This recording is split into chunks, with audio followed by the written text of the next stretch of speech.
Alors, je suis très contente de pouvoir vous présenter mon livre ce soir. Ce livre qui s'appelle Révolution végane, qui est sorti en septembre dernier aux éditions Duno. Donc, je vais vous présenter le projet de ce livre. Pourquoi est-ce que je me suis attelée à ce projet ? Et puis, dans la suite de la soirée, je vais essayer de vous présenter à la fois ce qui est sorti de mon travail de recherche, de documentation, comme résultat, mais aussi comme interrogation. Parce que réfléchir à ce que serait un monde vegan, c'est évidemment pas un projet tout simple. Ça amène des réponses, mais ça amène aussi beaucoup de questions. Je vais vous parler à peu près 3/4 d'heure et j'espère qu'on aura le temps après d'échanger. Si vous avez des questions, n'hésitez pas à les préparer pendant l'intervention. Ce sera vraiment bien si on peut ensuite avoir un temps d'échange. Alors pourquoi ce livre ? J'ai eu la grande chance, et l'AVF a eu la grande chance d'être approchée par les éditions Duno, qui sont des éditions scientifiques, très sérieuses, très reconnues, qui nous ont proposé de réfléchir à des projets d'ouvrage autour du véganisme. Ça m'intéressait particulièrement de réfléchir à la perspective d'un monde qui serait complètement vegan.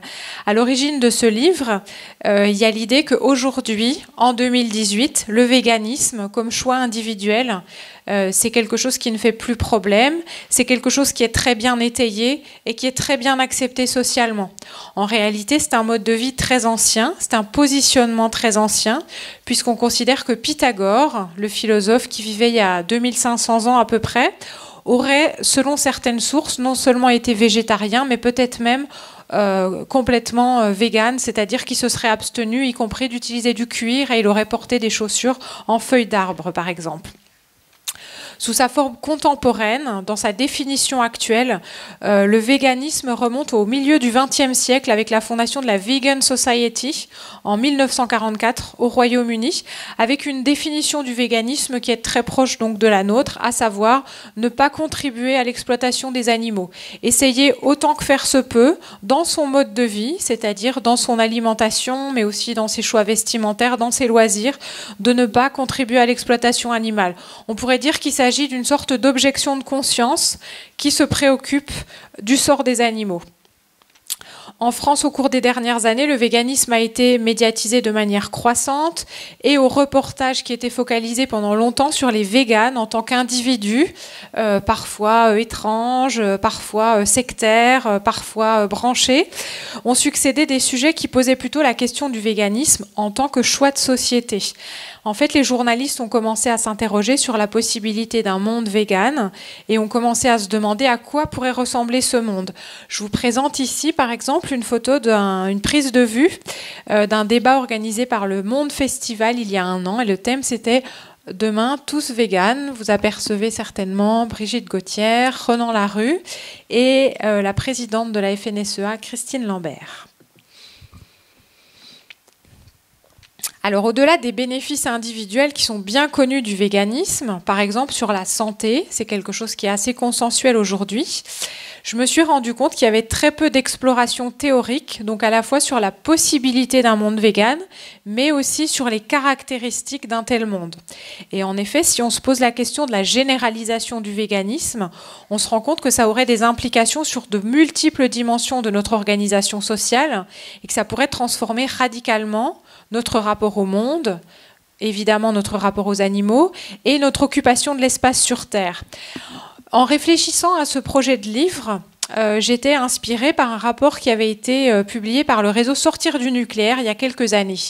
Le réseau Sortir du nucléaire était soucieux non seulement de s'opposer au nucléaire, mais de proposer des alternatives.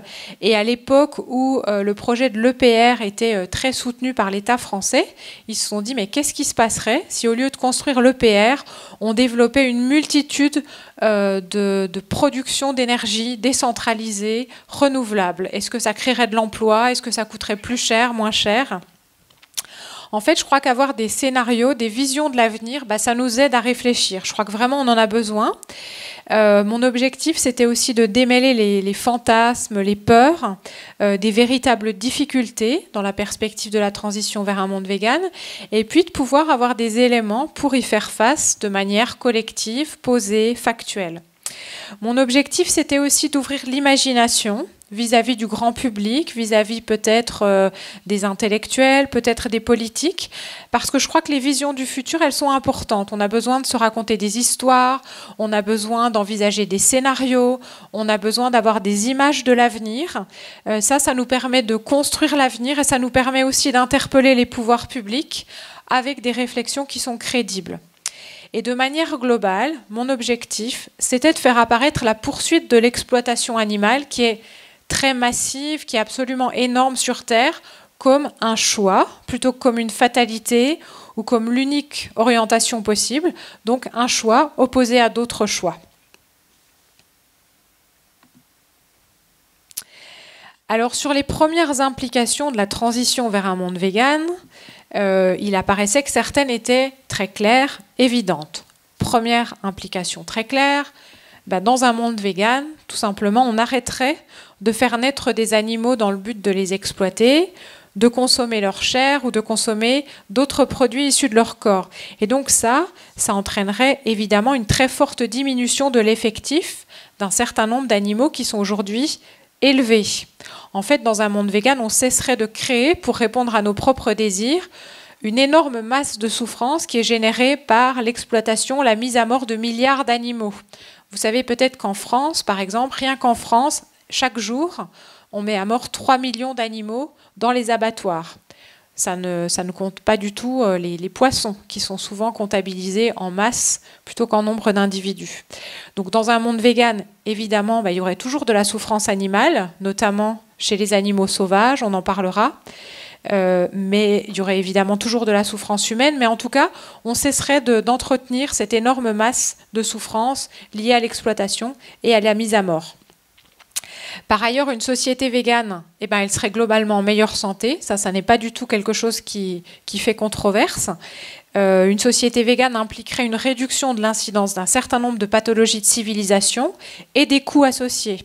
Pour vous donner un chiffre, selon une recherche menée par Marco Springman, qui est un chercheur qui est très en pointe sur ces questions et qui travaille à l'Institut pour le futur de l'alimentation à l'université d'Oxford, si toute la planète devenait végétalienne, on pourrait économiser chaque année 8 millions de vies humaines. Pour rappel, les pathologies qui sont les plus meurtrières à l'échelle de la planète, mais surtout dans les pays industrialisés, ce sont les pathologies qui sont les plus liées au mode de vie et au mode alimentaire occidental, comme les maladies cardiovasculaires, le diabète et certains cancers. Pour ces maladies, le lien entre consommation de produits animaux et risque est plutôt bien étayé. Mais sur d'autres aspects, les effets de la transition vers un monde vegan semblaient peu évidents. Par exemple, quel pourrait être le bilan économique de la transition vers un monde vegan? Comment est-ce qu'on pourrait vivre avec les animaux dans un monde vegan? Comment est-ce qu'on pourrait se nourrir? Qu'est-ce qu'on mangerait en somme? Et enfin, quelle serait la conséquence d'une telle transition sur l'occupation des terres à l'échelle de la planète? Alors pour travailler sur ce sujet, j'ai essayé de faire un travail de synthèse. Je me suis appuyée sur de nombreux articles, des rapports scientifiques et sur des réflexions philosophiques et prospectives. En fait, au moment où j'ai commencé à travailler sur ce livre, il n'existait pas encore d'ouvrage, y compris à l'échelle mondiale, qui essayait de penser un monde vegan dans ses multiples dimensions. Depuis, j'ai été contactée par une chercheuse néerlandaise qui travaille sur un sujet similaire, mais quand j'ai commencé, il y a à peu près 1 an, il n'y avait pas encore d'ouvrage de synthèse sur le sujet. Mais en revanche, je me suis rendu compte qu'il y avait beaucoup de pièces de puzzle qui avaient déjà été produites. Et donc, pour moi, c'était intéressant de rassembler toutes ces pièces de puzzle et je trouvais que ça apportait déjà beaucoup d'éléments. Donc, parmi ces pièces de puzzle, j'ai privilégié des travaux qui pensaient déjà conjointement de multiples aspects de la question. Par exemple, j'ai utilisé le rapport After 2050 qui, à l'échelle de la France, pense en même temps les choix agricoles, l'emploi, l'impact climatique de l'alimentation. Ou alors, je me suis appuyée sur l'ouvrage Mythonomics qui, à l'échelle des États-Unis, pense ensemble l'économie, la santé et l'environnement. les éditeurs de la Maison Duno m'ont demandé de faire relire chacun de mes chapitres thématiques par des experts, ce qui a pu être un peu difficile, mais je pense que ça apporte aussi pas mal de crédit à ce travail. Donc par exemple, mon chapitre sur la santé a été relu par François Mariotti, qui est le président du comité d'experts sur la nutrition à l'ANSES. Donc c'est vraiment la référence scientifique sur le lien entre nutrition et santé en France. J'ai pu bénéficier par exemple des relectures de Renan Larue, Valérie Giroux. J'ai pu m'entretenir avec Nicolas Trèche sur les aspects économiques. Donc je crois que c'est tout ça aussi qui a pu apporter de la richesse au travail. Donc comme je vous l'ai dit un petit peu plus tôt, lorsque je trouvais des conclusions claires à certaines questions, j'essayais de les exposer, mais dans certains cas, j'étais plutôt face à des questions, à des controverses. J'ai aussi essayé d'expliciter ces controverses. Donc pour moi, ce livre, c'est vraiment le point de départ d'un débat, de tout un champ de réflexion collective. Je souhaite très vivement qu'il suscite des questions, des réactions, des approfondissements. C'est vraiment ce que je souhaite et si c'est possible de le faire ce soir, je serai très contente. Petite précision aussi, avant d'entrer dans le vif du sujet, j'ai choisi de me focaliser plutôt sur la question de l'alimentation que sur d'autres questions comme les tests sur les animaux, par exemple, parce qu'il s'agit de la majeure partie de la consommation issue de l'exploitation animale et en termes de nombre d'animaux exploités, c'est vraiment très massif. J'ai aussi choisi de me focaliser sur l'élevage plutôt que la pêche. Il fallait bien sûr faire des choix dans le cadre d'un ouvrage qui était assez bref.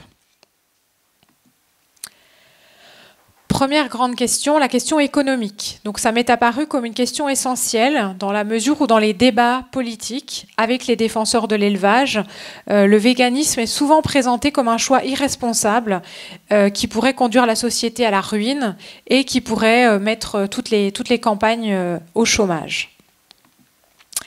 En réalité, qu'est-ce qu'il en est? Alors tout d'abord, je me suis intéressée au coût de l'élevage pour nos sociétés. Et il s'avère que ce coût est absolument exorbitant.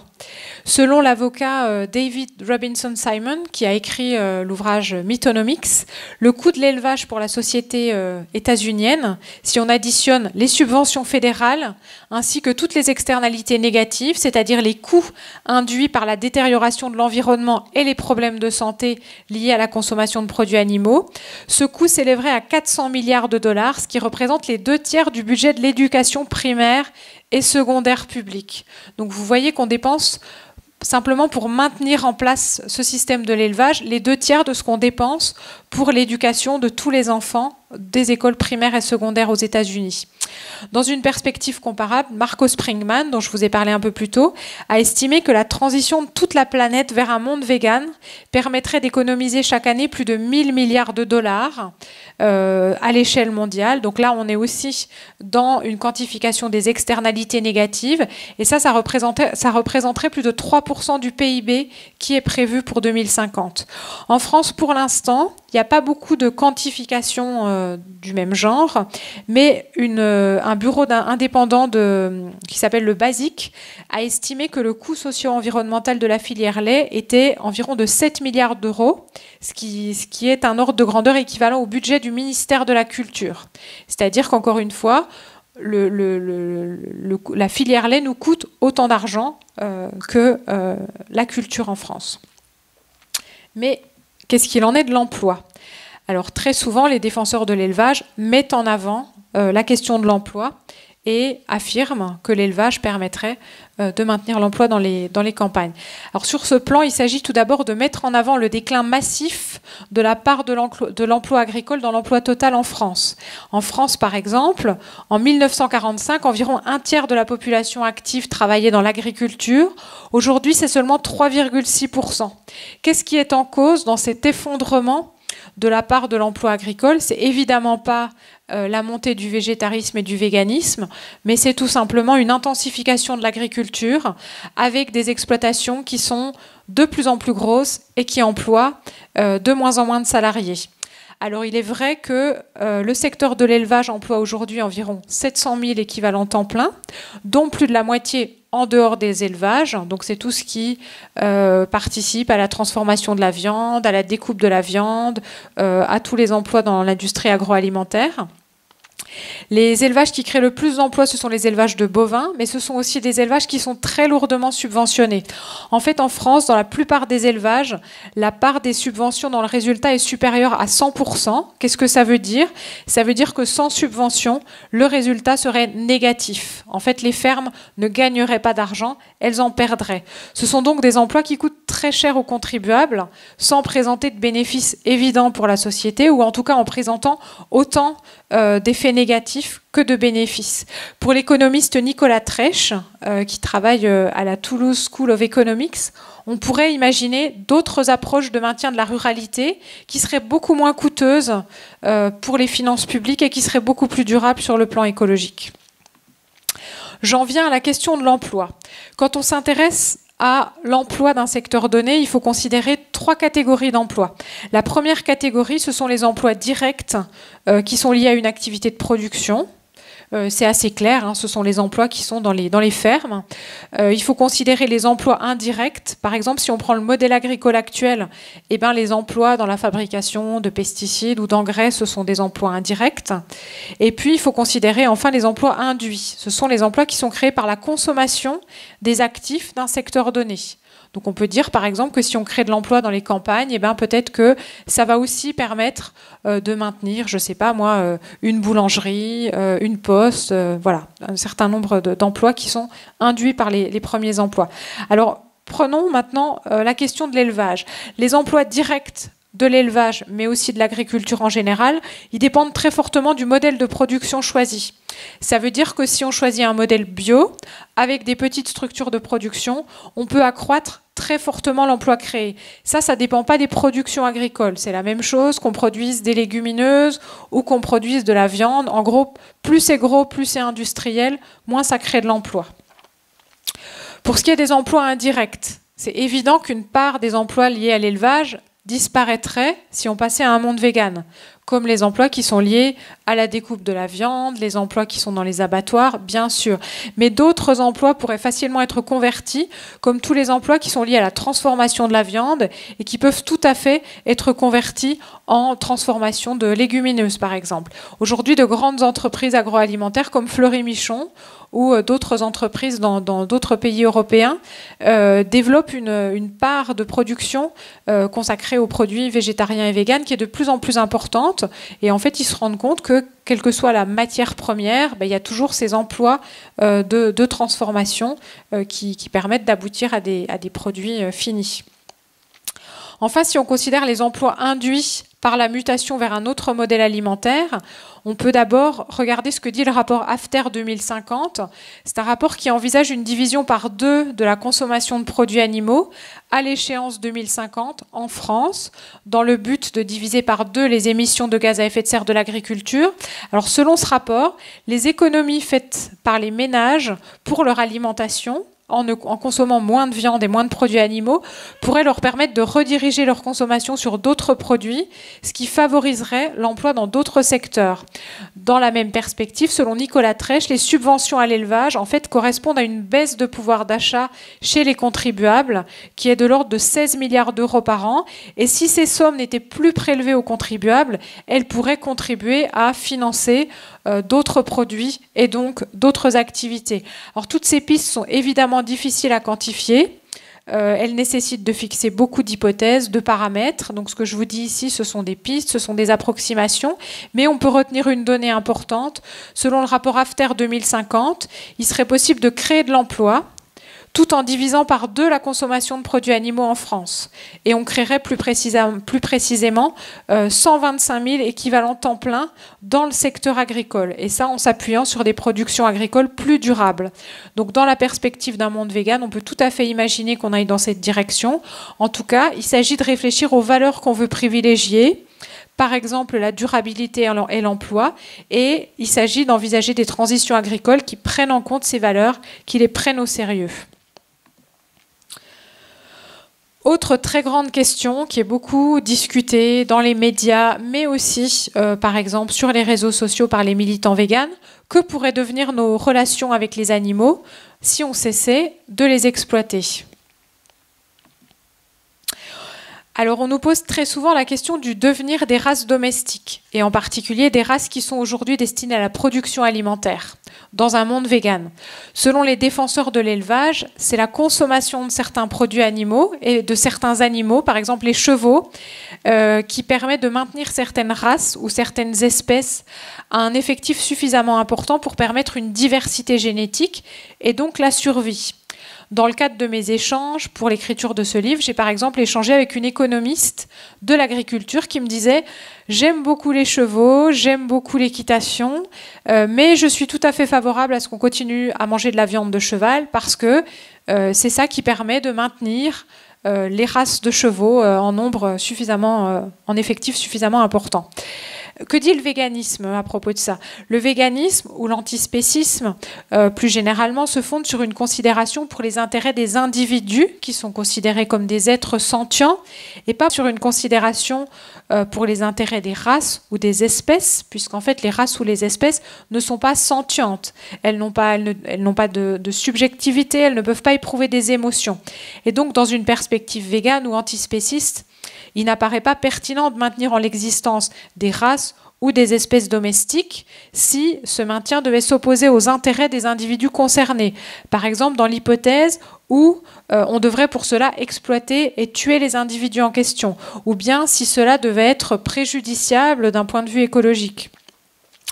Par ailleurs, si on considère le fait que de nombreuses races ont été créées afin de pourvoir à nos désirs, avec de très lourdes conséquences pour les individus concernés, par exemple les poulets à croissance rapide, dont le squelette s'écroule rapidement sous le poids de la chair, alors il apparaît clair que ça n'est pas vraiment faire œuvre de bienfaisance que de mettre au monde de tels individus. Mais on peut noter aussi que les causes principales de la disparition des espèces végétales ou animales, selon un article paru récemment dans la revue Nature, pour une écrasante majorité, ce sont la déforestation et l'agriculture industrielle, qui affectent chacune plus de 4000 des 8688 espèces qui sont menacées. Donc lorsqu'on sait que l'élevage est le principal moteur à la fois de la déforestation et de l'agriculture industrielle, puisqu'il faut produire de la nourriture pour les animaux d'élevage, en fait on comprend bien que le modèle actuel, ça n'est pas du tout un modèle qui permet de maintenir la biodiversité, mais en réalité c'est un facteur tout à fait massif de destruction de la vie sauvage et donc de la biodiversité. Lorsqu'on sait par ailleurs que la quasi-totalité des animaux d'élevage d'aujourd'hui sont fabriqués par insémination artificielle, alors il est évident qu'un monde vegan, tout simplement, ne fabriquerait plus cette énorme masse d'êtres sensibles. Et que, probablement, ces êtres n'existeraient plus, mais peut-être même ces races ou ces espèces. En ce qui concerne les animaux de compagnie, les chiens et les chats, on pourra en discuter peut-être dans le débat, si on veut continuer à vivre avec ces animaux, une priorité dans un monde vegan, ce serait de concevoir des aliments qui ne nécessitent plus de mettre à mort d'autres animaux pour les nourrir, ce qui est évidemment profondément spéciste et contraire à une philosophie végane. Mais alors, est-ce que dans un monde vegan, on pourrait imaginer de travailler avec les animaux? C'est une question qu'on nous pose souvent aussi. Selon la défenseuse de l'élevage, Jocelyne Porcher, qui est très médiatisée, que vous avez certainement lu, entendu dans les médias, en fait, il faudrait différencier d'un côté les productions animales, en gros l'élevage industriel, qui négligerait complètement les intérêts des animaux, et d'un autre côté l'élevage, qui serait une sorte de contrat mutuellement bénéfique entre les humains et les animaux. Pour elle, la finalité de l'élevage, ça n'est pas du tout l'exploitation, ça n'est même pas le fait de manger de la viande. En fait, ce serait la vie commune entre les humains et les animaux. Et la mort des animaux, ce serait tout simplement une sorte d'effet collatéral indésirable de ce contrat. Cette approche, pour moi, elle pose de très importants problèmes. Je suis sûre que c'est la même chose pour vous. Tout d'abord, la séparation très nette entre deux pratiques d'exploitation animale qui sont en réalité beaucoup plus continues qu'on ne voudrait le croire. Et ensuite, la dénomination de contrat pour un arrangement qui est en réalité complètement voulu, complètement décidé par les êtres humains dans leur propre intérêt et dont l'application implique un arrachement violent de la vie à des individus très jeunes qui voudraient tout simplement continuer à exister. Les auteurs de Zoopolis, qui est un livre très important, un ouvrage de référence sur cette question des relations avec les animaux dans un monde post-exploitation, ont considéré que la ligne rouge à ne pas franchir dans la perspective d'un travail des animaux, ce serait la commercialisation. Parce que nécessairement, quand on commence à commercialiser des produits animaux, de la laine, du lait, des œufs, alors on veut que les animaux soient de plus en plus productifs. Nécessairement, c'est nuisible pour les animaux. On se met à les considérer comme des moyens et plus comme des fins.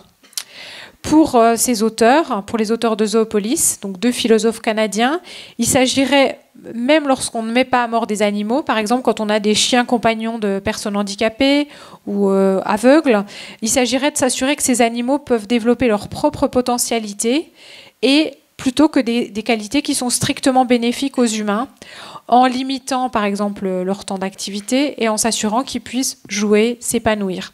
C'est un sujet complexe, controversé. Un exemple d'information qui a été relayé sur les réseaux sociaux et qui a suscité le débat, c'était la mise à disposition de moutons par une association du département de l'Aisne pour entretenir les espaces verts, moutons qui ne sont ni tués, ni rasés, ni traits, c'est-à-dire qu'on ne prend ni viande, ni lait, ni laine, mais pour certains véganes ou antispécistes, c'est quand même quelque chose qui pose problème. On pourra en discuter si vous voulez dans la discussion. Qu'en est-il des animaux sauvages? Comment se positionner à propos des animaux sauvages? Alors pour les auteurs de Zoopolis, qui ont considéré 3 grandes catégories d'animaux, les animaux domestiques, auxquels on donnerait un statut proche des citoyens, les animaux liminaires, ce sont les animaux qui vivent dans les mêmes espaces que nous, comme les rats ou les pigeons, mais qui ne vivent pas avec nous, et les animaux sauvages.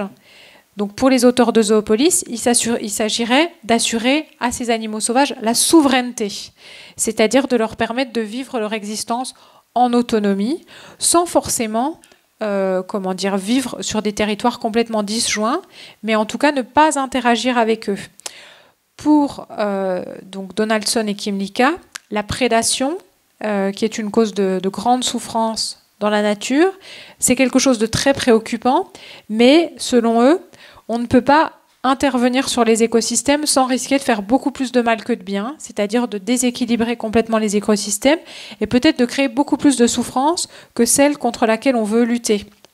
Donc ces auteurs mettent en avant ce qui s'appelle l'argument de faillibilité et donc ils préconisent de ne pas agir. Il y a une approche très différente qui s'appelle l'approche RWAS, donc c'est un sigle, RWAS, Reduction of Wild Animal Suffering. C'est une approche qui se développe dans des milieux inspirés par la philosophie utilitariste, qui est la philosophie de Peter Singer, par exemple. Donc ces avocats revendiquent d'intervenir dans les relations de prédation.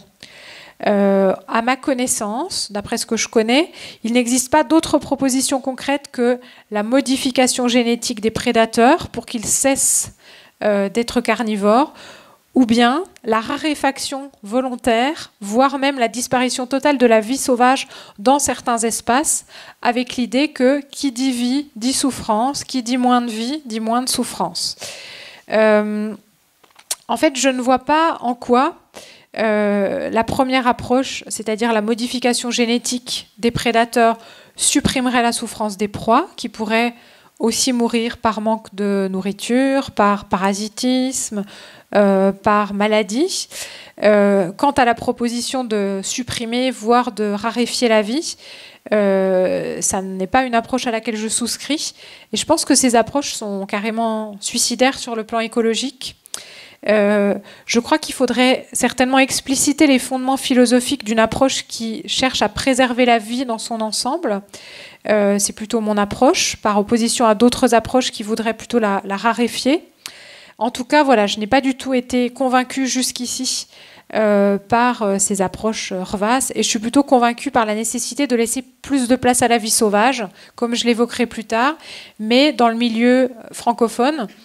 Quelqu'un comme Thomas Lepelletier, par exemple, est un défenseur de l'interventionnisme dans les espaces sauvages. Autre grande question, la question du modèle alimentaire. Je passe à un sujet complètement différent. Être végane, ça veut dire s'abstenir de produits issus de l'exploitation animale. Dans ce cadre, il y a plein de manières différentes de se nourrir. Pendant l'écriture de mon livre, j'ai consulté de multiples articles scientifiques qui se demandaient qu'est-ce qui se passerait si toute la planète devenait végétalienne ou aussi toute la planète divisée par 2 sa consommation de produits animaux, par exemple. Donc ce sont des modèles qui sont produits par des biologistes, des écologues, des climatologues, des spécialistes de l'alimentation, des économistes. Et donc tous ces articles étudiaient les effets de ces changements d'alimentation, soit sur le climat, soit sur l'utilisation des terres agricoles, soit sur les ressources planétaires. Dans la plupart des modèles utilisés, l'hypothèse faite, c'était qu'on remplaçait les protéines animales par des légumineuses. Donc on peut considérer qu'il s'agit d'une bonne approximation de ce qu'il faudrait faire en termes de changement agricole dans la perspective d'une transition. Évidemment, une alimentation végétale variée, c'est bien autre chose que simplement remplacer la viande par les légumineuses, mais on peut se dire que c'est une sorte d'approximation. En tout cas, les légumineuses, ce sont des aliments qui sont très intéressants sur le plan nutritionnel, mais ce sont aussi des aliments dont la culture est particulièrement intéressante sur le plan écologique. Et des instituts comme l'INRA travaillent de près aujourd'hui sur les légumineuses. Donc pourquoi ce sont des aliments qui sont intéressants ? Parce qu'en fait, on appelle ça des engrais verts, puisqu'en poussant, ce sont des plantes qui sont capables de capter l'azote de l'air pour l'apporter à la terre, et donc ça apporte naturellement des engrais. En faisant les recherches dans le cadre de l'écriture de ce livre, on m'a rapporté qu'au début du XXe siècle, on cultivait des légumineuses dans beaucoup de régions de France, y compris en montagne, à des altitudes élevées, par exemple dans les Pyrénées. Donc je crois qu'on peut vraiment les envisager comme une piste très sérieuse dans la transition agricole. Les acteurs de l'agroalimentaire ne s'y trompent pas. Aujourd'hui, les légumineuses sont les ingrédients de base de nombreux produits végétariens, véganes, par exemple des galettes végétales ou des desserts ou des boissons végétales. Donc comme je vous l'ai dit, ce sont des cultures particulièrement intéressantes d'un point de vue écologique. Et dans le cadre de l'agriculture végane, qui est toute une démarche d'agriculture qui n'utilise pas les fertilisants d'origine animale, on utilise beaucoup les légumineuses. Donc les légumineuses, en particulier le soja, ce sont des ingrédients de base de nombreux produits simili-carnés que vous voyez de plus en plus dans les rayons de la grande distribution. Ces produits permettent en général de reproduire des recettes traditionnelles plutôt que d'avoir à réinventer complètement ses habitudes culinaires. En cela, on peut se dire que c'est assez pratique. On peut reprendre des recettes qu'on connaît et on peut les adapter. Les simili-carnés sont très anciens, ils ont été inventés par les moines bouddhistes il y a plus de 1000 ans, comme le tofu, le seitan par exemple. Aujourd'hui, dans le monde industrialisé, par exemple aux États-Unis, on va beaucoup plus loin. Certaines démarches recourent à la biochimie pour permettre un résultat encore plus probant. Je vais vous présenter plusieurs démarches qui sont plus ou moins, qui ont une approche technologique plus ou moins poussée. Alors première approche, une approche qui tout simplement prend des produits végétaux et puis les travaille. Alors par exemple la société Beyond Meat qui a conçu des substituts de viande en combinant plusieurs protéines végétales avec des fibres, avec des ingrédients humides et qui soumettent le mélange à des changements de pression, de température. Ça produit quelque chose, paraît-il, de très convaincant, qui a même réussi à bluffer des chroniqueurs gastronomiques qui croyaient manger de la viande. Mais il y a aujourd'hui une dynamique récente qui va encore beaucoup plus loin. C'est une dynamique qui repose sur des processus qu'on qualifie d'agriculture cellulaire ou d'agriculture acellulaire. Qu'est-ce que c'est que l'agriculture cellulaire ? C'est développer des cellules, cultiver des cellules dans un milieu contrôlé pour produire de la viande, du poisson, du cuir, par exemple, sur la base de cette culture.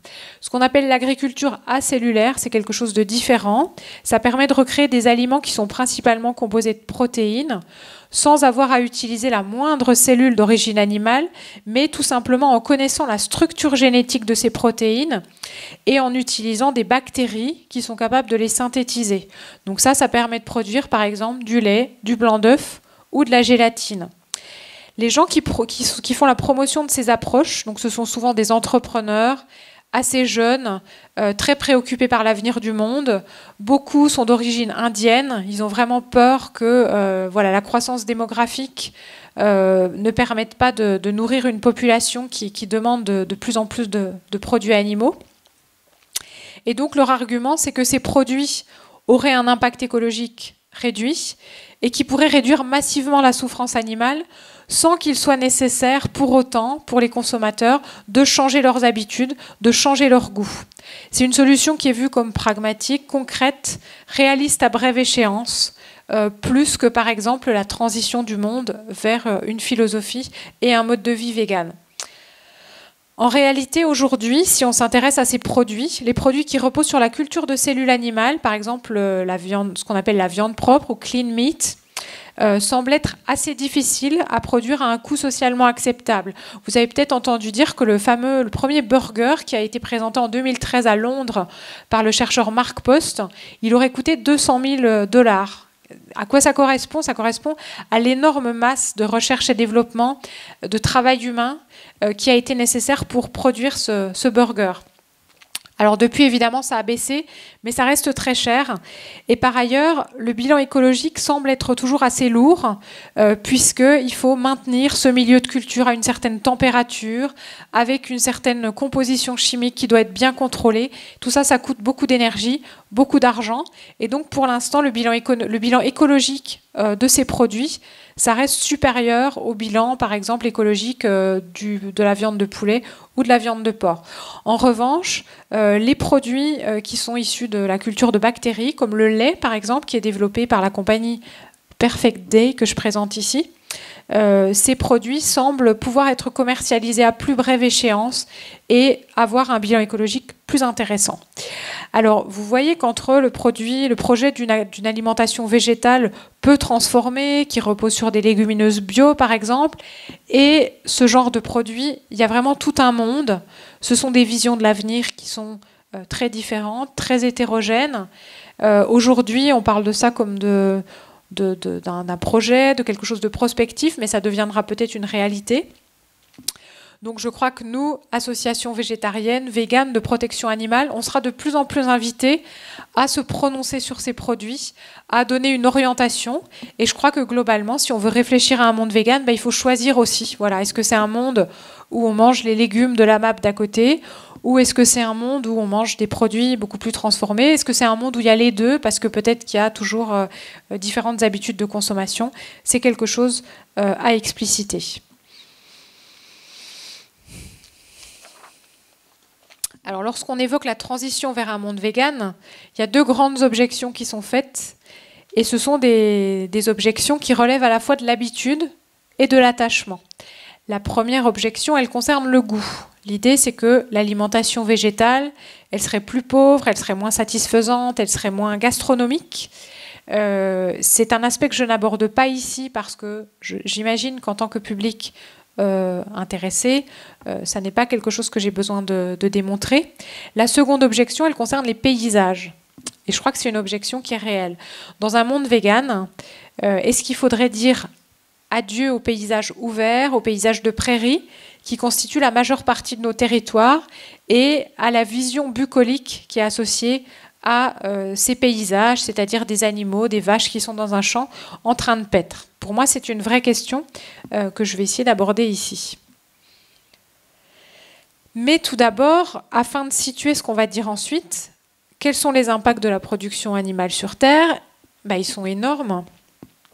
Tout d'abord, les 3/4 des surfaces agricoles sur Terre, elles sont consacrées directement ou indirectement à l'élevage. Donc soit ce sont des pâturages, soit ce sont des surfaces qui permettent de cultiver de la nourriture pour les animaux d'élevage. L'élevage, c'est 50% de la consommation de céréales sur Terre, 14,5% des émissions de gaz à effet de serre, donc plus que les émissions directes du secteur des transports, et c'est plus de 60% de la déforestation amazonienne, notamment pour produire des monocultures de soja OGM qui utilisent massivement du glyphosate, qui sont une catastrophe sanitaire et écologique, ou pour créer des pâturages sur les mêmes territoires. Donc mettre fin à l'exploitation animale sur Terre, ou en tout cas réduire drastiquement sa consommation de produits animaux à l'échelle de la planète, ce serait évidemment mettre fin à ces prélèvements massifs et cesser les pollutions locales et globales qui sont associées à l'élevage. Avant d'aller plus loin, un petit point sur l'élevage extensif et sur les prairies. On croit souvent que les prairies seraient extrêmement bénéfiques en termes écologiques. C'est vraiment ce qui est mis en avant souvent par les défenseurs de l'élevage, mais par certaines associations écologistes aussi. L'idée, c'est que l'élevage extensif, ce serait bien, l'élevage intensif, ce serait mal, donc il faudrait consommer moins de produits issus de l'élevage intensif et plus de l'élevage extensif. En réalité, du point de vue climatique, par exemple, l'élevage extensif émet plus de gaz à effet de serre que l'élevage intensif. D'abord parce qu'il concerne des animaux qui sont des ruminants, qui émettent beaucoup de méthane, comme vous le savez sûrement, mais parce que même les ruminants, en réalité, émettent moins de méthane quand on les nourrit avec des céréales ou des légumineuses, plutôt que quand ils sont nourris à l'herbe. Donc ça, c'est le résultat d'une étude suédoise qui a été publiée en 2013 et que je cite un petit peu plus haut. Par ailleurs, les prairies, elles ont une capacité de stockage limitée. C'est-à-dire que dans certains cas, elles vont stocker du carbone. Dans d'autres cas, elles vont être saturées. Dans d'autres cas, elles vont même pouvoir relâcher du carbone. En fait, l'année dernière, attendez, est-ce que c'était en 2018 ou 2017, excusez-moi, le FCRN, qui est un institut de recherche spécialisé dans les questions alimentaires et climatiques, a publié le premier rapport de synthèse sur les prairies.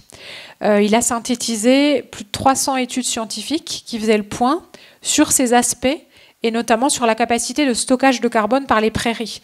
La conclusion de ce rapport, ça a été que dans la grande majorité des cas, en fait, il vaudrait mieux tout simplement laisser les prairies revenir à leur état boisé naturel, que ça permettrait de capter beaucoup mieux du carbone.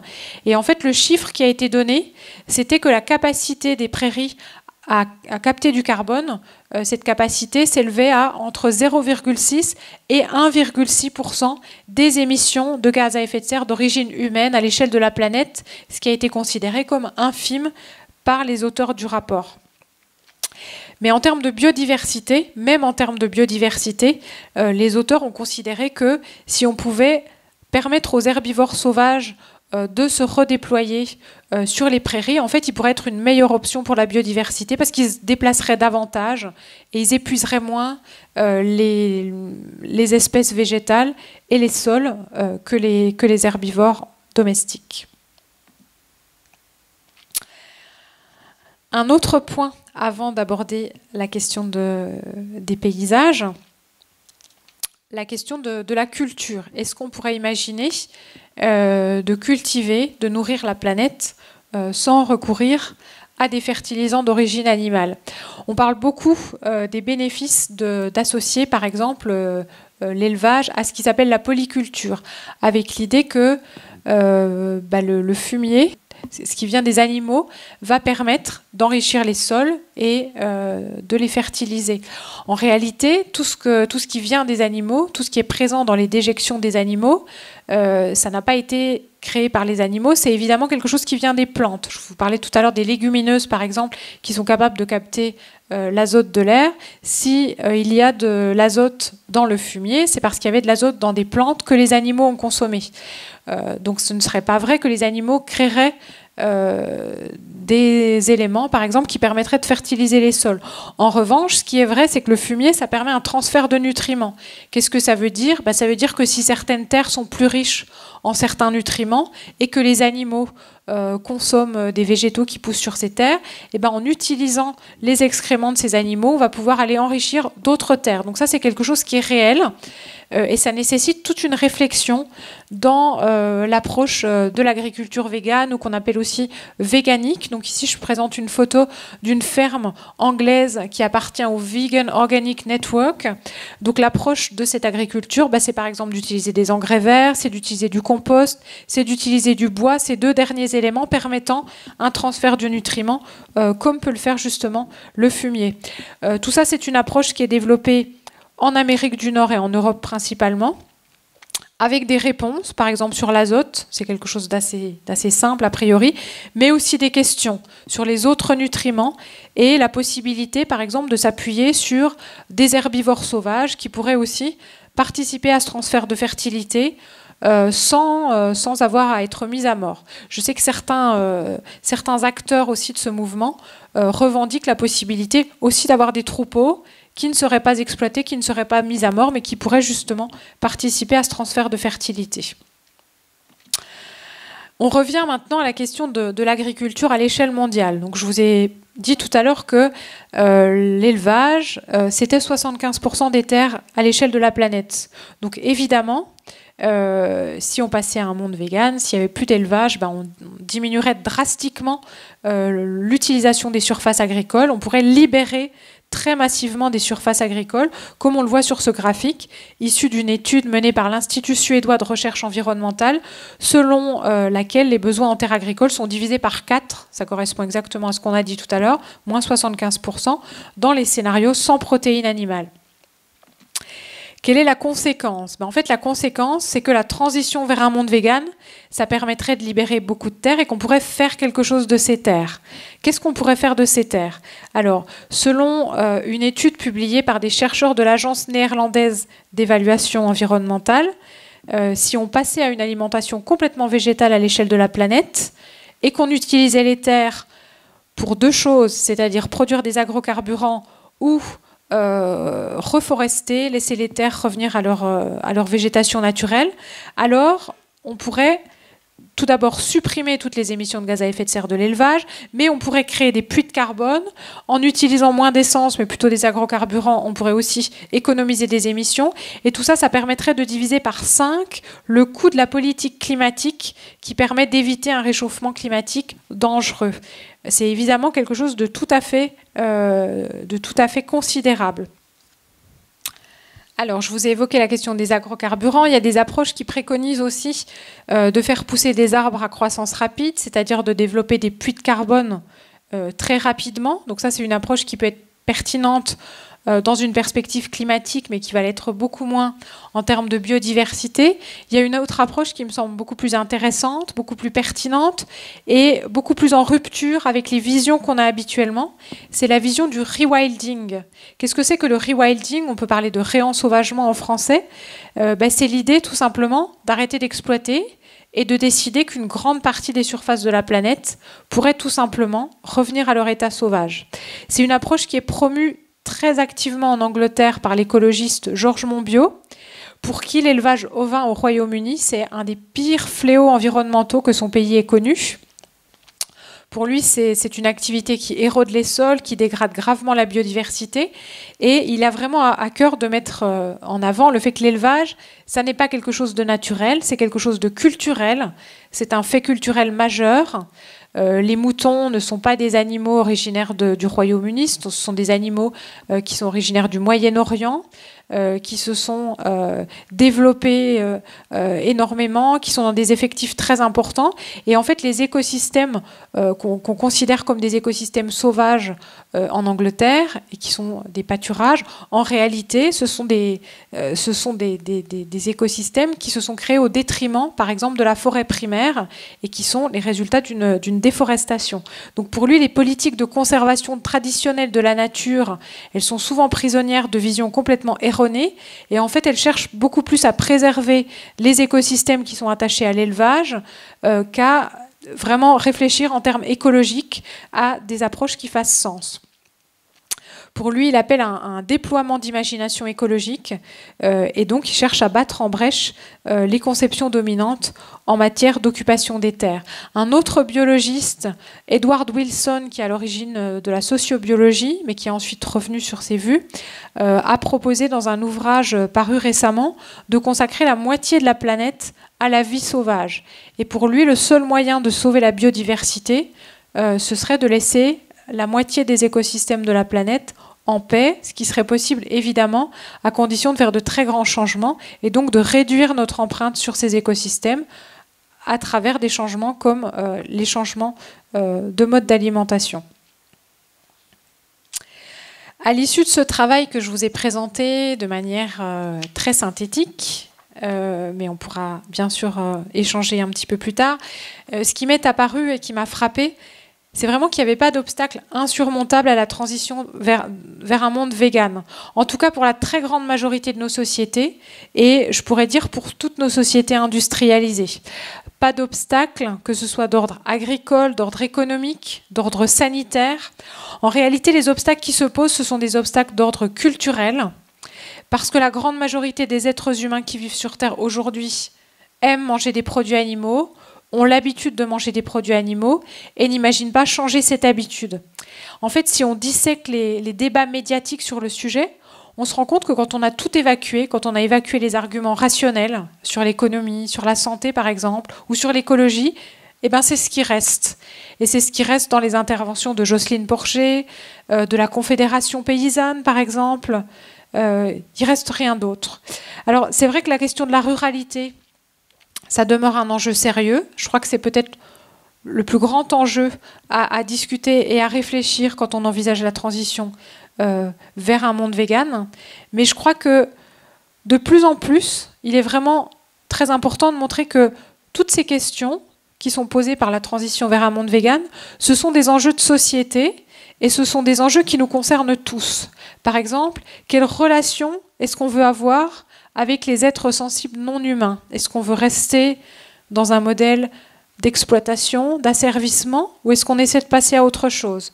Comment est-ce qu'on peut aborder le dérèglement climatique sérieusement, avec ambition, en étant à la hauteur des enjeux? Et plus globalement, quel rapport est-ce qu'on veut avoir à notre environnement? Mais si on dit environnement, ça veut dire qu'on le conçoit par rapport à nous, comme quelque chose qui nous environne. Plutôt, on pourrait se demander quel rapport est-ce qu'on veut avoir avec les écosystèmes qui portent la vie? Encore une fois, est-ce qu'on veut être dans le contrôle? Est-ce qu'on veut être dans l'exploitation? Ou est-ce qu'on veut adopter une place plus modeste et peut-être laisser beaucoup plus de place à la vie sauvage? Au vu de tous ces éléments dont on dispose aujourd'hui, en fait, je pense que non seulement ce serait une bonne idée de se fixer un objectif de société qui soit un objectif vegan, mais je pense que ce serait même complètement déraisonnable de ne pas se fixer cet objectif. En fait, je ne comprends pas comment on pourrait refuser d'envisager un monde qui n'exploite plus les animaux, qui soit plus durable, qui soit plus sain et qui soit meilleur sur le plan économique. Alors c'est vrai qu'il y a des difficultés, c'est vrai qu'il y a des questions, mais le monde actuel, non seulement il nous pose des difficultés et des questions, mais il nous emmène droit dans le mur sur le plan écologique. Il contient en germe un effondrement écologique, c'est quelque chose dont on parle beaucoup aujourd'hui et qui est une source de grande anxiété. Je crois aussi que nous, les véganes, on nous demande d'avoir des réponses à tout et on nous demande d'avoir tout prévu d'avance. En fait, ça fait 10 000 ans qu'on exploite des animaux, qu'on vit dans ce modèle-là, qu'on a des réponses dans ce cadre-là. Le véganisme, en tant que mouvement collectif politique, c'est un mouvement récent. Je crois que c'est normal qu'on n'ait pas toutes les réponses à toutes les questions et je crois que ça ne doit pas nous empêcher d'avancer. Je crois que si des questions surviennent, on doit plutôt se demander comment est-ce qu'on peut les dépasser. Mais en tout cas, je crois qu'on ne doit pas rejeter la pertinence de se fixer cet horizon. Et évidemment, quand on a un horizon, on a des points d'étape. Et je crois qu'il y a des points d'étape qu'on peut se fixer qui sont faciles, évidents, consensuels, comme par exemple fermer tous les élevages industriels, se fixer des objectifs quantifiés de décroissance de l'alimentation carnée. Bientôt, il va y avoir les élections européennes et ce sont des objectifs sur lesquels on doit solliciter les politiques. Au-delà de ces bénéfices, je crois qu'envisager un monde vegan, c'est vraiment une grande chance. C'est une occasion de repenser notre rapport au monde et à ses habitants, de cultiver la bienveillance et le soin, d'inventer de nouveaux produits, de nouvelles façons de vivre. Je crois que c'est une très belle opportunité qui nous est offerte, peut-être d'éviter une crise écologique majeure, mais aussi d'inventer un monde qui ait plus de sens. Je vous remercie.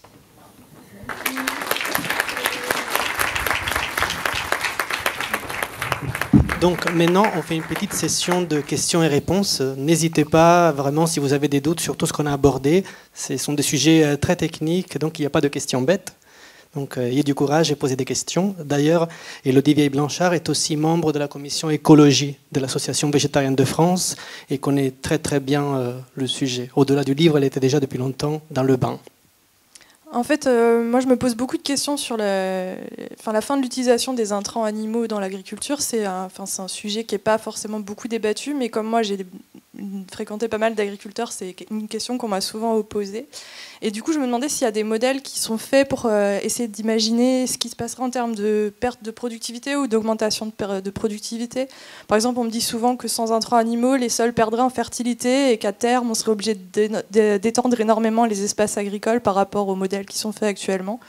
Donc je me demandais s'il y avait des scénarios ou des gens qui ont travaillé sur ce sujet déjà, ou si c'était encore un peu flou.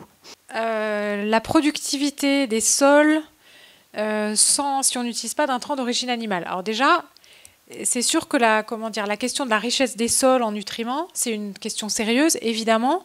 Si on mange une carotte qui contient je ne sais pas quel nutriment, c'est que ce nutriment a été enlevé au sol. Donc il faut toujours se poser la question du réenrichissement du sol, et idéalement il faut même aller dans la perspective d'une agriculture circulaire. Alors il n'y a pas à ma connaissance de rapport scientifique sur le sujet, mais il y a une jeune agronome qui vient de faire un mémoire de master sur le sujet en France que je n'ai pas encore pu lire. J'attends de le lire avec attention. Je sais qu'il y a beaucoup de travaux plutôt empiriques qui sont menés en Grande-Bretagne. Après, l'idée, c'est vraiment d'utiliser le compost, d'utiliser le bois, mais peut-être même d'utiliser les excréments d'origine humaine, par exemple, pour refertiliser les sols, pour que rien ne se perde. Je ne connais pas pour l'instant de travaux super précis, mais je crois que c'est un domaine absolument clé, en fait, si on veut proposer un modèle vegan qui soit crédible. Donc mon projet, c'est de me documenter plus sur le sujet. Je sais pas, je réponds peut-être un petit peu à côté, mais voilà ce que je peux dire. Une question sur... donc là, on voyait tout à l'heure le chiffre de 3/4 des terres consacrées à l'agriculture animale. Je suis récemment tombé, suite à des échanges avec un producteur de soja, sur un article qui disait qu'en fait on ne produit pas le soja pour les animaux mais pour nous, que nous on prend ce qui nous intéresse dedans et qu'eux consomment le reste. Donc à partir de là, est-ce qu'on peut vraiment dire que est-ce que dans ces calculs de 3/4 des terres accaparées par l'élevage, on peut dire que c'est vraiment 3/4 qui sont 100% consacrés à l'élevage, ou si c'est 3/4 de la masse de ce qu'on produit qui est donné aux animaux ensuite. Et pareil pour les céréales, j'avais entendu que c'est uniquement les céréales qui ne sont pas propres à notre consommation qu'on va leur donner, et donc qu'il n'y aurait pas forcément de terres spécifiquement consacrées à eux, et au détriment du reste. En gros, est-ce qu'on produit le soja pour les animaux, ou est-ce qu'on récupère pour les animaux le reste de la consommation humaine? Mais en fait, je pense qu'on pourrait poser la question dans les deux sens. L'huile de soja, c'est une huile qui est beaucoup utilisée en Asie. C'est une huile qui contient beaucoup d'oméga 6, donc qui n'est pas particulièrement saine, par exemple. Donc est-ce qu'on produit l'huile de soja et qu'on récupère le soja pour les animaux ? Ou est-ce qu'on produit du soja pour les animaux et que du coup on essaie de développer des marchés pour que les gens consomment de l'huile de soja? Je ne suis pas vraiment capable de répondre à cette question, mais j'ai l'impression que c'est comme la viande et le cuir, par exemple. C'est-à-dire que c'est des coproduits. L'utilisation de l'un participe aussi au marché de l'autre. Donc ça me semble difficile de complètement séparer les choses. En tout cas, je pense que quand on estime la part des surfaces agricoles consacrées à l'élevage, ce serait juste de faire des pondérations, c'est-à-dire de dire si dans le soja il y a tant qui revient aux humains et tant qui revient aux animaux, ce serait logique de faire des pondérations. Sur la question des céréales, alors évidemment on n'est pas en train de dire ici que les animaux mangent des céréales qu'on ne peut pas manger, mais que tout simplement on accapare une très grande surface des terres de la planète, on exploite. Quand on produit des céréales, on a aussi des machines agricoles, on utilise du pétrole, on utilise des émissions de gaz à effet de serre. Donc c'est un moyen de montrer l'emprise énorme de l'élevage sur l'agriculture. Évidemment que si les animaux ne mangeaient pas ces céréales, ça ne veut pas dire qu'on aurait besoin de les manger nous-mêmes, mais ça veut dire que peut-être on pourrait disposer de ces espaces ou tout simplement restaurer ces espaces, les ramener à la vie sauvage. Bonsoir Élodie, bonsoir tout le monde. D'abord je voudrais dire que je suis en train de finir le livre d'Élodie Vieille-Blanchard, qui est totalement remarquable. Je ne rougis pas Élodie, mais vraiment je le pense. Je me documente beaucoup sur ces questions et c'est un petit livre synthétique qui fait la synthèse de ces questions, qui sont complexes, qui sont très variées, et qu'elle est parvenue à résumer de manière explicite. Et je crois que c'est souvent ce qui manque, c'est des livres un petit peu moins techniques, et plus, même si c'est quand même solide. Voilà, donc ça c'était un compliment qui était, je crois, tout à fait approprié ici. Maintenant, moi, la question que je me pose, c'est parce que je suis complètement convaincu par toutes ces prospectives, j'essaye d'arriver au bout de Zoopolis, je suis en train de finir ton livre, je suis en train de m'intéresser à d'autres livres qui, sous divers angles, scrutent l'avenir et essaient de trouver des solutions, des propositions pour que la société change, et change le plus vite possible. Et moi, ma question est, quels sont les moteurs de ce changement? Parce que je suis complètement effaré de voir que, par exemple, la COP24 n'a même pas à son programme une seule question sur les animaux. Ou alors je me trompe, mais je trouve que c'est absolument incroyable. Moi, à la radio, sur France Inter, en ce moment, il y a toute une campagne là-dessus, sur le dérèglement climatique, et c'est les transports. Alors que les transports, c'est moins d'impact que les questions liées aux animaux. Voilà. Donc je me demande vraiment comment on va pouvoir ouvrir les yeux aux gens, comment on va pouvoir les toucher, et peut-être que Élodie, qui a toujours une réponse à tout, et c'est pour ça qu'elle est formidable, a peut-être quelque chose à me répondre. Merci. La question des moteurs du changement, Bruno. Alors, vous savez peut-être que pour la COP24, l'association ProVeg International, qui est un peu l'équivalent de l'association Greenpeace pour le végétarisme, qui est en train de devenir une structure internationale, a lancé une pétition pour que l'élevage soit pris au sérieux par la COP24. L'AVF a publié un article sur le sujet et a relayé cette pétition. Alors, je ne sais pas exactement si on va en parler à la COP24, mais ce que je constate, c'est qu'il n'existe plus aucun rapport sur le climat, sur la transition alimentaire, qui n'aborde pas la question du changement de modèle alimentaire, de la réduction de la consommation de viande, comme le moyen numéro 1 de réduire son impact, de réduire ses émissions. Donc, le sentiment que j'ai, c'est que les rapports scientifiques, les rapports politiques se focalisent maintenant beaucoup sur cette question. Elle n'est plus du tout ignorée. Les associations écologistes la mettent beaucoup en avant aussi. Pour information, pour Greenpeace International, il faut que l'ensemble de la planète divise par 2 sa consommation de produits animaux d'ici à 2050 et l'Europe divise par 5 d'ici à 2050. Donc c'est quand même une réduction tout à fait radicale. À mon avis, le hiatus, il est entre les scientifiques, les acteurs associatifs engagés pour le climat, pour l'écologie, et les politiques. Pour l'instant, les politiques ne permettent pas cette transition. En France, elles freinent cette transition. Donc je crois que c'est là où il y a quelque chose à mettre en œuvre. Voilà, c'est là où il y a quelque chose qui n'est pas encore vraiment opérant. Donc on a un quart d'heure. On peut prendre encore 3 questions sans problème. Merci. À propos de la viande en laboratoire, donc ça se fait à partir d'un prélèvement de cellules souches. Une question que j'ai vue passer, c'est dans quelles conditions sont prélevées ces cellules souches? Est-ce qu'il faudrait maintenir des troupeaux qu'il faudrait, je ne sais pas, enfermer, exploiter d'une façon ou d'une autre? Ou est-ce qu'à partir de ce qu'on a déjà cultivé, là on peut prélever déjà à partir de ça pour refaire, etc., comme pour les yaourts en fait? Ou est-ce qu'il faudrait à chaque fois prélever d'une façon qui engendre de la souffrance chez l'animal? Et est-ce qu'on a déjà une vision là-dessus, et comment ça se fait maintenant, si c'est déjà suffisamment développé? Moi, c'est plus une question pour être un peu mieux renseignée.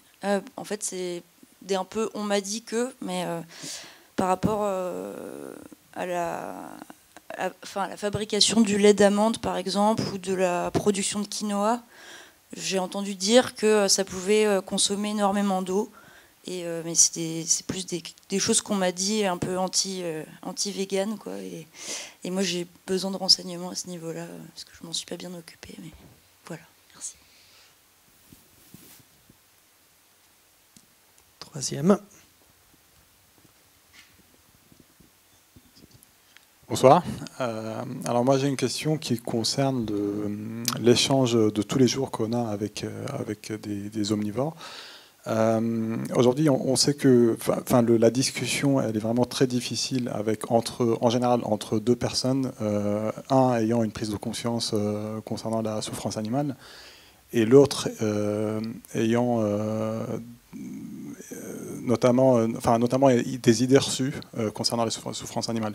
Et ma question, est-ce qu'il y aurait aujourd'hui un moyen pragmatique de convaincre ou de passer le message aux concitoyens? Voilà, merci. Elodie, je rajoute une quatrième rapide. Oui, bien sûr. Je pense que ce sera peut-être la dernière.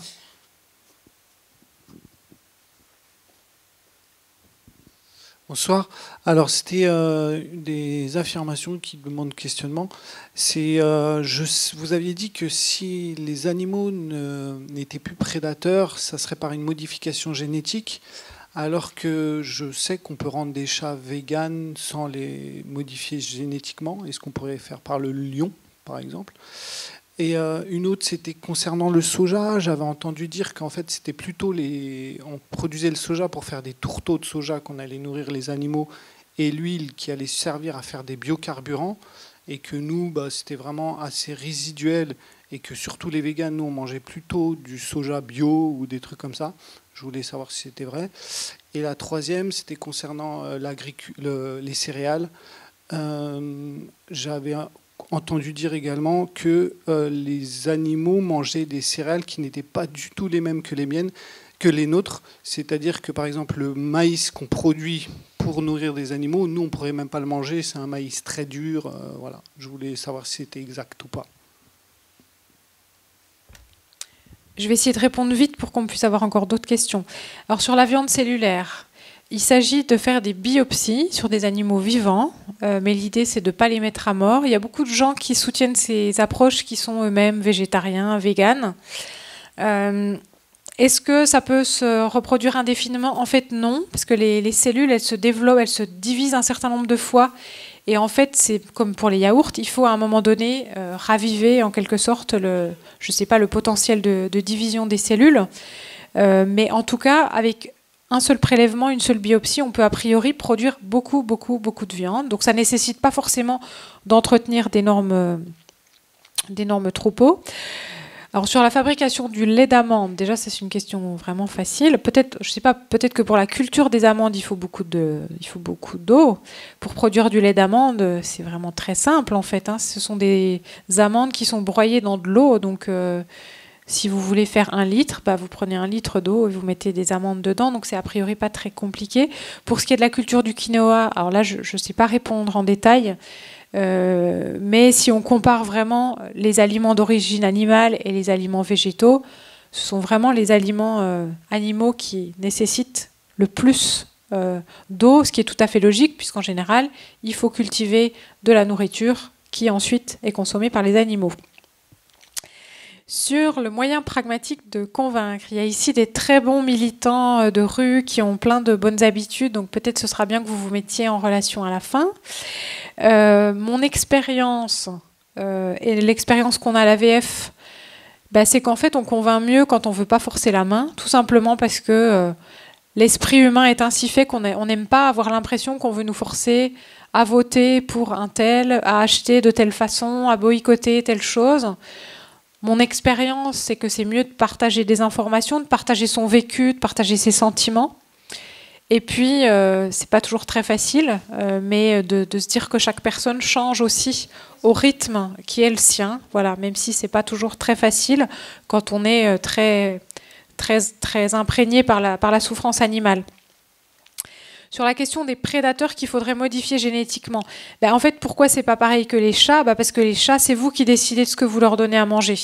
Si vous avez un chat dans un appartement, vous pouvez décider de lui acheter des croquettes véganes. Mais si vous avez un lion dans la savane, il ne va pas décider lui-même d'aller manger des végétaux. Donc d'où cette idée de modification génétique. Pour le reste, je ne sais même pas si c'est réaliste, j'en sais pas beaucoup plus. La question des tourteaux de soja, oui, alors c'est une question qui a déjà été posée avant. En fait, moi je pense qu'on développe plusieurs usages pour une même culture et que ces usages se renforcent mutuellement. Donc je ne sais pas exactement, mais oui, c'est probable que l'huile soit aussi utilisée pour des agrocarburants. Mais encore une fois, ce sont des choix de société. On peut aussi décider d'utiliser beaucoup plus les transports en commun, de réduire notre dépendance aux carburants en général, et donc aux agrocarburants aussi, et donc de cultiver moins de soja. Et sur la question des céréales, oui, là aussi c'est quelque chose qui a été dit tout à l'heure. C'est pas parce que les animaux vont cesser de consommer ces céréales que nous on va les consommer. Mais en tout cas, ça veut dire qu'on peut arrêter d'être aussi prédateurs sur toutes les surfaces de la planète, de les contrôler de plus en plus et d'avoir une activité qui est destructrice, puisque notre activité d'agriculture intensive, très souvent, elle détruit des espaces sauvages, elle détruit complètement les sols et elle laisse les sols dans un état qui est parfois irréversible. On a peut-être le temps de prendre encore quelques questions. Moi, j'en ai deux pour toi. Pour l'agriculture sans produits d'origine animale, est-ce qu'il y a eu des exemples dans le passé, par exemple, d'autres civilisations qu'on pourrait s'inspirer? Et deuxième question, c'est par rapport à la viande de culture. Il y a une controverse dans le milieu vegan, il y en a qui sont pour et contre. Mais je ne comprends pas pourquoi il y a cette controverse, puisqu'il y a Beyond Meat qui propose des produits sans cellules animales. Voilà. Il y a quoi, tu dis? Beyond Meat. Il y a Beyond pas de, Meat, oui, voilà. oui. Quelqu'un d'autre?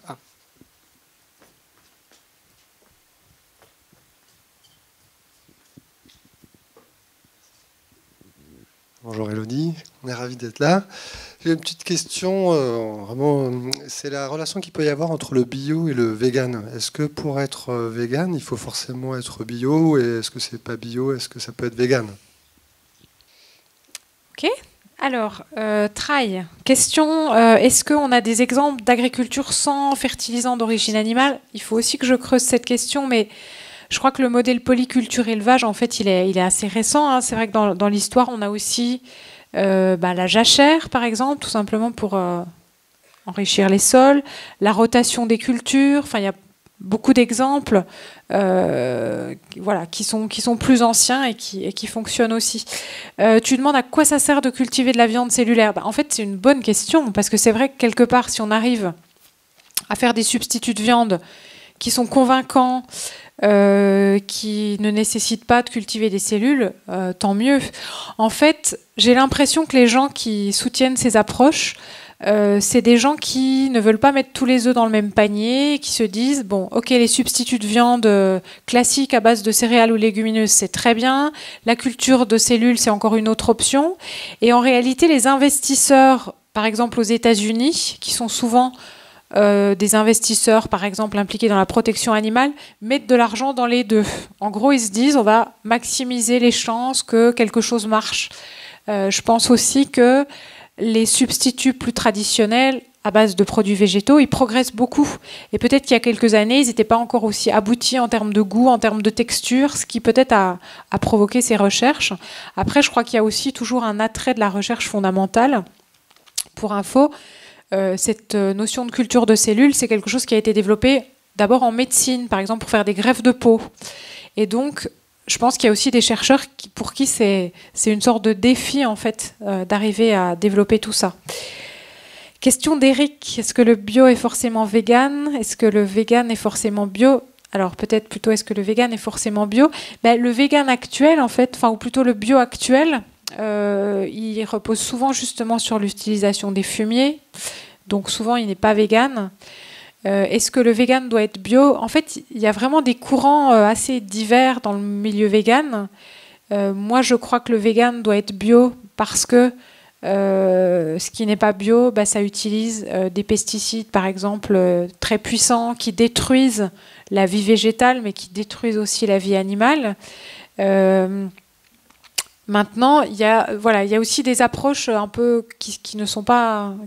c'est pas mon approche, mais qui ne s'intéressent pas beaucoup non plus à la question du bio, voire même des approches, comme je vous disais tout à l'heure, qui pensent que c'est bien de raréfier la vie sauvage, parce que s'il y a moins de vie sauvage, il y aura moins de souffrance sur Terre. Comment favoriser une bonne nutrition? Je pense qu'il y a l'importance des recommandations nutritionnelles. En France, c'est l'ANSES qui a travaillé sur des repères nutritionnels qui vont vraiment dans le sens d'une agriculture plus végétale aujourd'hui, mais les recommandations nutritionnelles, elles sont aussi influencées par les lobbies, par le ministère de l'Agriculture. Donc je crois que ça, c'est vraiment un aspect important. Je crois qu'il y a toutes les politiques publiques.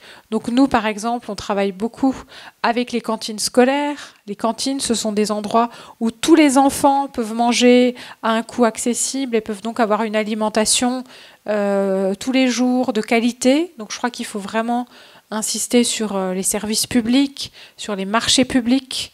Mais je crois que l'important aussi, c'est d'aller vers des recommandations, des conseils qui soient les plus indépendants possibles des lobbies. C'est encore un très gros problème.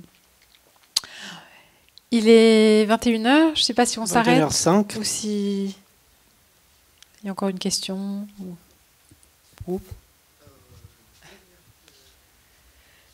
Dernière. Une rapide. Il y a vraiment un gros problème en Afrique pour la nutrition. J'aimerais bien que, et demande aussi l'honneur auprès de la France, de la République française, s'ils peuvent intervenir pour les problématiques nutritionnelles et les problématiques protection des nutritions par rapport envers les humains, envers les animaux.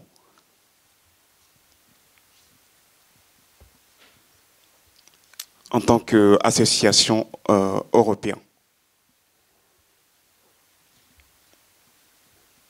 Je ne crois pas que ce soit une question. Je ne sais pas si je dois répondre quelque chose.